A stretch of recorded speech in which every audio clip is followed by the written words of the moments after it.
Julie Vega. Julie Vega. Julie Vega. I met you just tonight, but I can hold you right. Seems I've always Si Julie Vega ay kilala bilang sweetheart of Philippine cinema ay pinanganak noong May 21, 1968 sa Quezon City. Isa siyang talented na actress at singer na minahal ng maraming Pilipino. Sumikat siya noong 1980 sa mga iconic na pelikula at dramas tulad na lang ng Annalisa at Ang Mga Mata ni Angelita. Kahit maaga siyang nawala, ang legacy niya ay patuloy na nagbibigay inspirasyon sa bagong henerasyon. Gayunpaman, si Julie Vega ay hindi lang iniidolo dahil sa kanyang kwento, kundi naging sentro rin siya ng kwentong kababalaghan matapos ang kanyang maagang pagpanaw. Isa sa mga urban legend ang sinasabing may kinalaman ng paggawa niya ng horror films tulad na lang ng Lovingly Yours Helen sa mga kakaibang nangyari sa kanyang kalusugan. May mga kwento rin na di umano'y naposes siya o nakuha ng mga elemento dahil sa mga lokasyon ng kanilang shooting. Hanggang ngayon, palaisipan pa rin kung ano ba ang tunay na dahilan ng kanyang pagkamatay, kaya't patuloy itong bahagi ng misteryo at alamat sa showbiz.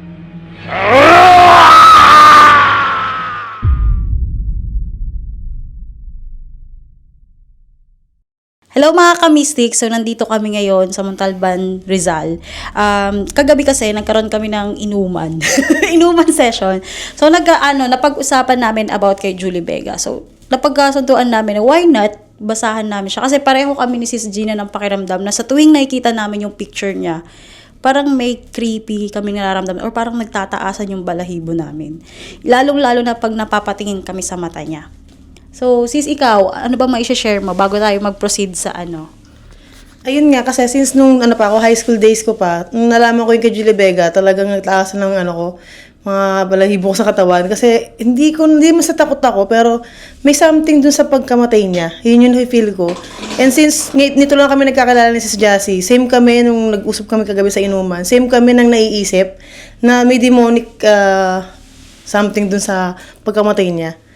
So, yun ang ating aalamin. Wow. So, bago tayo mag-start, ano sa tingin niyo yung may-expect ninyo ngayon? Wala akong dyan eh. Kumbaga, wala akong idea dyan tungkol dyan. Kaya parang gusto ko din yun makita yung sinasabi yung video saka yung picture ni, sino pangalan? Julie Vega. Vega. Julie Vega. Ikaw? Yun, same with Kuya Raymar. Wala akong any idea about Julie Vega. Pero, yun, gusto ko i-face yung fears ko kasi sobrang kilabot ko kagabi habang nag-uusap ko yung dalawa. And ako curious din ako at the same time sa nangyayari. And halos ayaw din sanang sumama sa podcast namin ngayon, guys. Pero ngayon, ipapace doon niya yung fears niya. Di ba? Yes, Di ba totoo kayo yan. makita? So, ready na ba kayo guys sa ating magiging topic ngayong araw about kay Julie Vega? So, aalamin natin through tarot cards and psychic senses kung ano yung possible na makuha nating message tungkol sa kanya. Kasi guys for us, naniniwala kami sa amin dalawa ni Sis Gina na maaaring hindi siya nakatawid. Natrap siya So, something sa, pili ko na-trap siya. And, ito nga guys, sa mga di nakakilala kay Julie Vega, ipa-flash na lang namin dito sa screen yung mukha niya. yes, sa mga hindi nakakilala kay Julie Vega. Uy, ang weird ng kandila, oh. Yes. Pumuputok-putok siya. Pumuputok-putok ang ating kandila, guys. Nakausap ng kandila, Hiwa-hiwalay, tas to. Yes. Okay. Alam niyo po, sa mga makikita din sa mga based din sa apoy, sa tagdan? Sa usok. Sa usok or dun po sa mismong tulos ng yan, ng apoy, may something, malalaman niyo kung may mga spiritual, may mga spirits na nag-ano sa kanila. Ayan. Kumukunik. So, Ganyan. okay. Let's do this, guys. Let's do this. Come on, guys. Char. So, ito si Julie Vega. Matakitim ng mata niya, te. Hawakan mo. Tignan yung dalawa. Kayong dalawa kong tumingin. Tignan mo. Yung mata agad yung nakita ko. Yes, kahit ako yun. Parang may something sa mata niya na Medyo, attract no? Kinilabutan ako. Di ba? Parang pagkagano niya pa lang sa akin, parang konti lang. Di naman. Pero pag tinitigan mo siya sa mata, parang may nagkakaroon kayo ng connection agad eh. Oh. Yes, and parang, parang sa black hole, parang pagpaparang pumapasok. Habang tinititigan ko na matagalan, na kinikilabutan ako. And may mga, Ano nga ba siya? diba? Isa siyang actress. Guys, si Julie Yeah, Vega ay dating child star na sikat noon. Lalong-lalo na yung palabas niya ng mga mata ni Angelita. Ah, siya pala yun. Oh. Yes. Yung original nun. Oo, siya ang Angelita. original na. Tignan mo kuya, oh. Kung titignan mo yung picture niya rito, parang yung dun pa lang sa mata niya, parang alam mo hinihila ka na tignan mo Yes. sa mata. Alam mo, parang bubulusok ka sa mano. Ganun yung... Parang kukunin ka niya sa limbo. Kailangan hanap ako ng picture na parang wala naman akong ibang, wala naman ibang nararamdaman. Dito, parang okay naman siya dito. Okay siya rito. Tapos Nakangiti kasi siya sa i-compare mata mo dun niya. sa ibang pictures niya, no? Parang dito, walang maramdaman. Walang parang dark circles na hihila sa'yo. Kanya. Oh. Dito okay, pero yung unang Karamihan picture ng na mga yun, ano picture niya. niya Ito. Ayun, Ito lang nakakatakot talaga. siya, bes. Nakangiti rin siya. Tapos pero yung parang ngiti niya, yung ngiti niya parang parang kakaiba. Oo. Parang ngiti ng parang Itis. oo. parang yung pilit na lang. Oo. Oo, Pilit na lang pilit. niya. Kasi yung mata niya rito, parang salungat dun sa Kabila. Sa pagkangiti sa niya. pagkangiti niya. Oh, yes. Yun. And ito, okay na. Ayan. Okay naman na. So guys, actually si Julie Vega may mga haka-haka or conspiracy theory na nung time na shooting nila yung Lovingly Yours Helen, doon daw may matandang sumumpa sa kanya or parang may demon yata na na-attach sa kanya after nung shooting nila ng Lovingly Yours Helen. So yung Lovingly Yours Helen, siya, true to life story siya kung saan yung about sa sanib na siya yung gumanap. Yes, and meron siyang siksena doon na parang lumutang siya eh. Oo. Ganyan. Tapos yung mismo mga actors doon, based dun sa search ko. Kasi bata pa talaga ako search ko na siya eh. Nino nga na-experience talaga doon na paranormal, something doon sa place. Doon sa mismong shooting nila.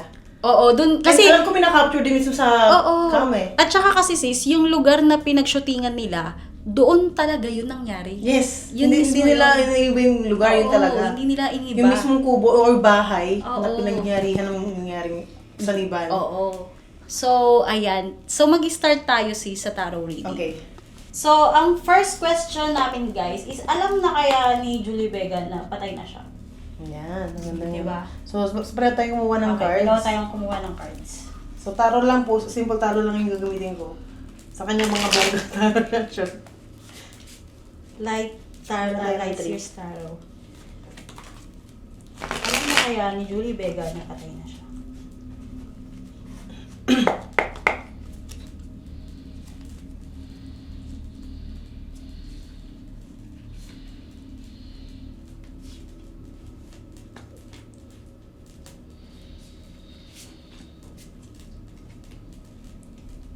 Okay, Ako muna.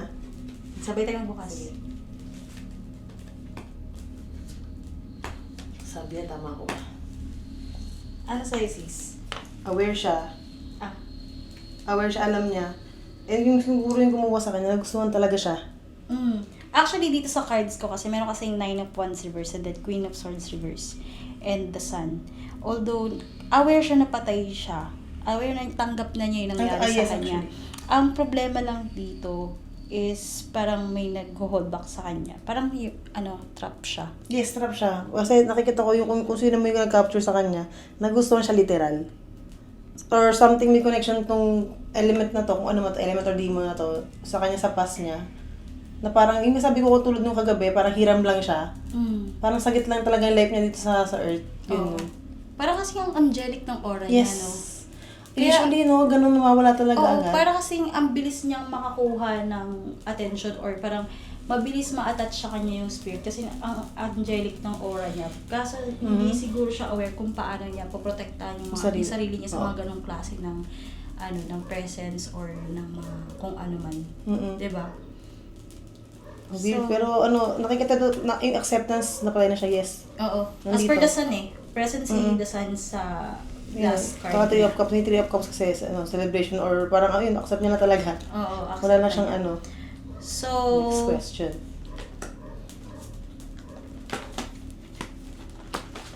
next question. Ano ba magandang tanong? Totoo bang sakit lang siya namatay? Ayan, oo, Diba? tama. Kasi pinag-aatalunan niya, diba? Oo, matagal nang pinagtatalunan niya na hanggang ngayon, nananatili pa rin, Question. oo. Questionable kung totoo bang sasakit siya namatay or kinuha siya. Oo. Diba? Yan, ito yung mga gusto ko eh.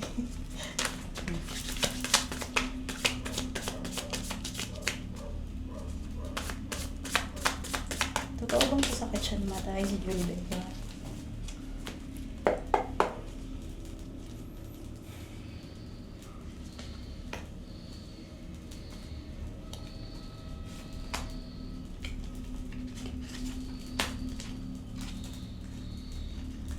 Okay, 1, 2, 3. No, sorry, no. Ay, Hindi serious. kumuha talaga sa kanya. My Ah! God! Kikilabutan ako. Nalimutan na naman ako, may gulays. Meron akong King of Pentacles Intention to reverse, eh. King of Cups reverse, and then Two of Swords.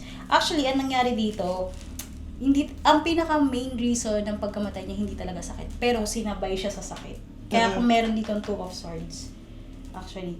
So, parang, actually bago siya magkasakit, parang tinira pa yung emotional, niya emotional health niya, yung mental health niya. Kasi andi dito si King of Cups reverse.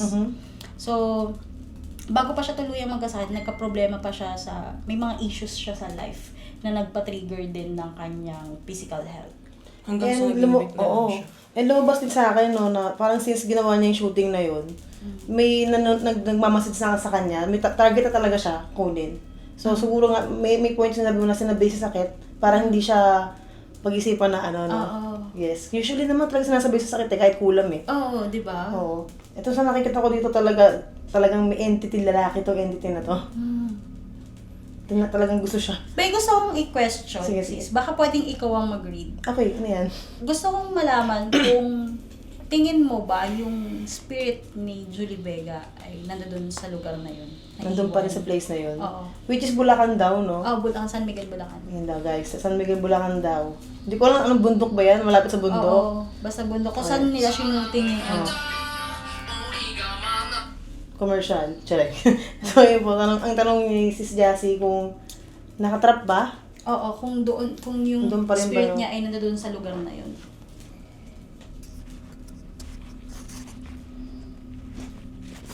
Actually, yes ang sagot. Pero nakikita ko dito, nakakalibot mo siya pero andun pa rin yung presence nung kung sino may nag-capture sa kanya. Kasi kaya niyong maka-connect sa ibang tao. Kumbaga parang roaming lang siya, pero merong nakabuntot sa kanya. Hindi hinahayaan na maano siya, sis. Nalumayo, Yes. nawala. Hindi hinahayaan mawala siya. Parang parang alam mo tuwing nakikita ko yung niya, tuwing nakikita ko yung picture niya, parang buhay na buhay pa rin Yes. talaga yung Oo, niya, yung presence niya. presence niya. Parang Actually, hindi, wala. palagay ko sa spiritual sa ko lang, based na sa akin. Buhay siya, pero nasa ibang lang siya. Nasa ibang Mundo realm. lang, realm, Oo, oo. nasa ibang realm siya. Buhay siya, pero dito sa lupa, sa earth, talagang wala na siya. Mm. Pero sa ibang realm, buhay siya. May ganun eh. Yung physical body na talaga niya yung nawala. Sheesh. Pero spiritually okay Oo. siya. Yes. Buhay. Parang anong yung katawan, yung siya mismo, pinalitan na siya. Oo, yes. Ganun yung feel ko. Kasi kahit, tama yung Sam, until now, pag nakikita ko picture niya, parang hindi naman siya namatay. Oo. Pero ang creepy lang ng ano niya. Kilabutan pa rin ako up to now. Actually, hindi ko talaga kayang tingnan ng matagalan Yung picture niya. Parang may kinakain sa loob. Parang kinakain ka. Oh, parang kukunin ka sa limbo, no? Yung madilim na lugar. Kasi di ba kung titignan mo ng una, talagang ma-attract ka sa mata niya. Kasi sobrang dilim ng ganto niya. Ganon yung unang nakita ko. Sinasalibang ka na ba? Charing. Itsura mo. Ano tingin mo, Raymar? Ganon Ikaw, yung unang Raymar, nakita ko. tingin mo, based sa readings namin, Yung unang picture niya na pinakita niya sa akin, parang parang creepiness na naramdaman ko. Sa yung connection, malakas yung connection niya kapag tinignan mo siya doon sa mata niya. Para kayo nagkakaroon ng connection. Parang Parang eye-to-eye nakipag contact. eye-to-eye contact din. Pero doon sa may ibang picture niya, parang okay naman. Magaang naman yung may aura niya doon sa ibang picture. Pero yun yung isang picture na yun na parang napakabigat ng aura niya, yung dating niya. Oo, no? Tsaka yung alam mo yung pagtitignan mo yung picture niya, yung unang picture ha, yung hindi yung pinakita ni Karimar na maaliwalas mukha niya. Maliwalas. Ano, alam mo yung parang may something na parang tignan mo ko kasi may parang May message. may message. Ah, Kasi yan. hihilahin niya Yan ako. ang gusto ko malaman. Okay, game. So ngayon guys, since yan yung naan natin, tingnan natin kung ano yung message na pwede nating masagap from her spirit. Ayan. Ayan.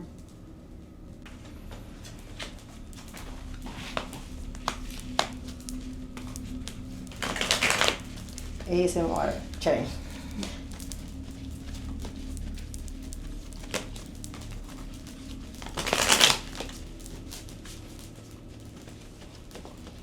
So, ano, may gusto bang iparating o sabihin si Julie Vega?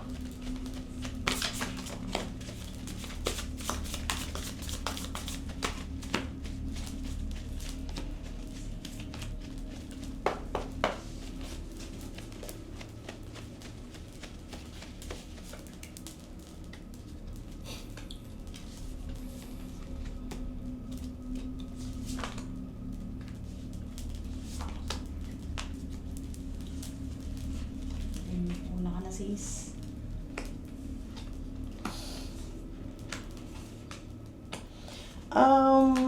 Dito sa sa card kasi, nakikita ko yung isa family, may gusto siyang sabihin. Kasi nakikita ko sa feeling ko sa family, may hindi pa talaga makatanggap sa nangyari sa kanya. Or hinahanap pa din yung totoo. Sa pattern nito, no? Which is, nasasaktan siya sa part na yun. Parang gusto niya parating sa pamilya niya na okay na siya. Kung nasan man siya ngayon. Parang, yung nga, tabi ko nga, tanggap nga niya yung ano niya, no? Pero andun pa rin sila, parang pinaparating nito ni Julie Vega, nandito lang ako. Ganun yung feeling. Hindi naman ako nawala. Parang ganyan yung dating sa akin. Oo. Actually, tama yun. Sige sis. Hindi siya nawala, oh. Kasi ito, gusto niya gabayin yung family, pero nakikita niya kasi, hindi pa totally makamove on yung family. Meron sa family talaga na iniisip pa rin siya, hindi siya talaga yung nakaka-detach. Parang may family member na hindi pa rin naniniwala na sasakit siya na matay. Yes, mismo. Oo. Parang nagsisik pa rin siya ng truth about dun sa nangyari. Oo. Kasi speculations nga lang kadalasan, di ba? Mm. Hindi ko lang sure din kung merong nag-try na practitioner na alam talaga ito. Pero sa nakikita ko dito, may narinig na siya pero hindi pa siya satisfied kung sino man yung family member na yun. Mm. Ayun. Ayan. So, sa akin kasi dito, sis, yung mga cards ko, no? May part sa kanya na gusto niya ng makalaya. As per Yes. Six of Wands. Pero, hindi siya pwedeng makalis. Okay. Meron kasing nagko-control sa kanya, the magician, kasi nandito eh. Tapos, yung Eight of Wands, it's more on parang hinaharangan siya. Pero gusto niya makalaya. Gusto niyang magkaroon ng, parang meron kasing strong attachment itong nagkukulong sa kanya. Kaya hindi siya mapakawalan. May strong emotional attachment. Emotional attachment kasi gusto siya, hindi siya literal na gusto, ay, ito gusto ko aura na to. Oo. May pagtingin siya dun sa kay Julie Vega, kung sino man yung kumuha sa kanya. Obsession. Yes. Parang Obsession. Ish. Pero gusto niya makalaya, sis. Oo, pero grabing makagrab tong to eh, yung element na to. Pero demonic, demon to eh. Demon yata. Hindi siya, Hindi siya low class na Hindi eh. siya elemental. Hindi siya, Hindi eh. hindi lang siya basta elemental kasi. Hindi siya Demonic talaga oo, siya. Hindi low class. Kasi may mga feel na gano'n eh. Siya hindi eh.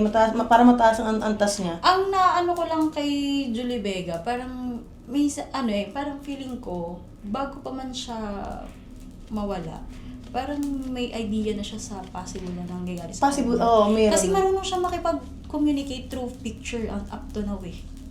Oo, actually. Di ba? Nakikipag-connect siya talaga eh. Oo, marunong siya makipag-connect eh. Kaya napapansin ko pati sa cards niya. Aware siya eh.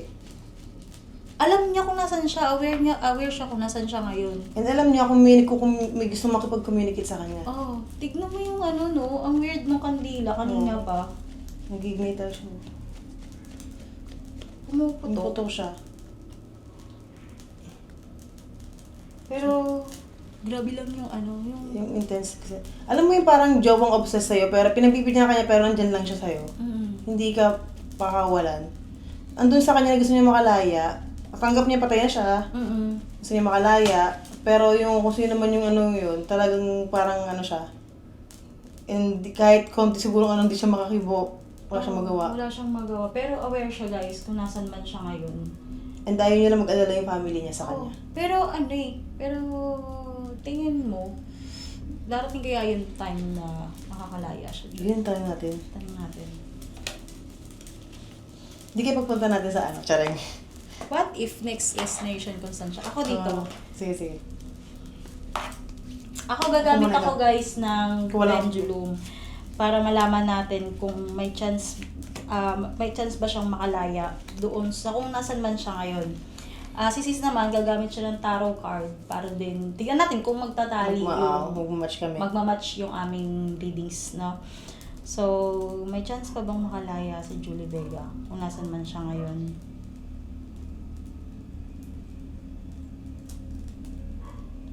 No. No. Oh my Ano, kinikilabutan ako, besh. Tingnan dito. No.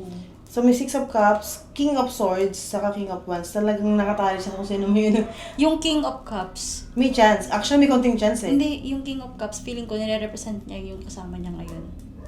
May higher, siya. Yung King of Cups. Mm-mm. And yung emotional, kasi di ba, Cups, more emotional. More in emotion.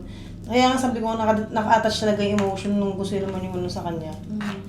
Alam mo yung accept niya na ganun, pero wala naman din siyang pagtingin sa ano yun. Wala siyang nayaan na lang niya. Kumbaga tinanggap na lang din niya. Kasi parang tingin ko kasi sumubok naman siyang makawala dito. Hindi talaga siya pinakawalan.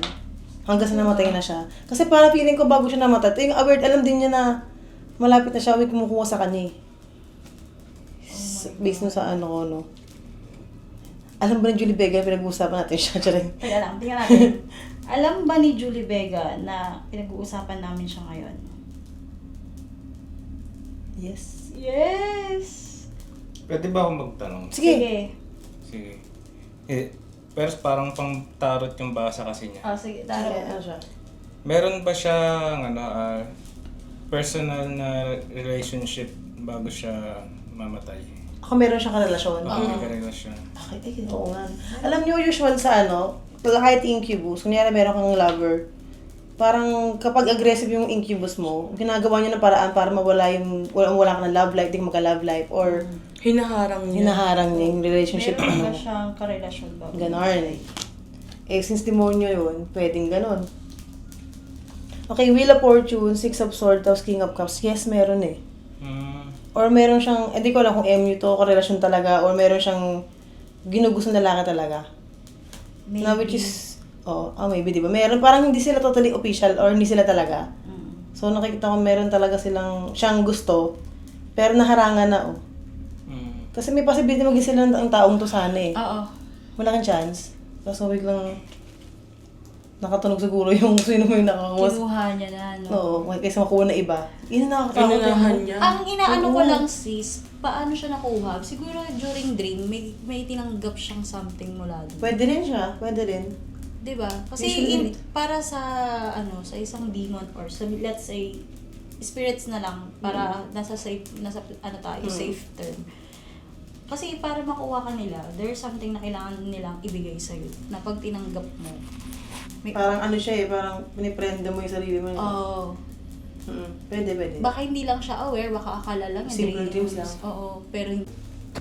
So, ayun guys, at least ngayon, nagkaroon tayo ng insights through psychic senses and tarot readings and then yung pendulum. Kung ano yung lagay niya ngayon, kung bakit parang buhay na buhay pa rin yung spirit niya. Pero tingin kasi namin dito, inaalagaan or nasa mabuting kalagayan naman siya, di ba sis? Oo. Parang inaalagaan siya kung sino man yung nag-capture sa kanya.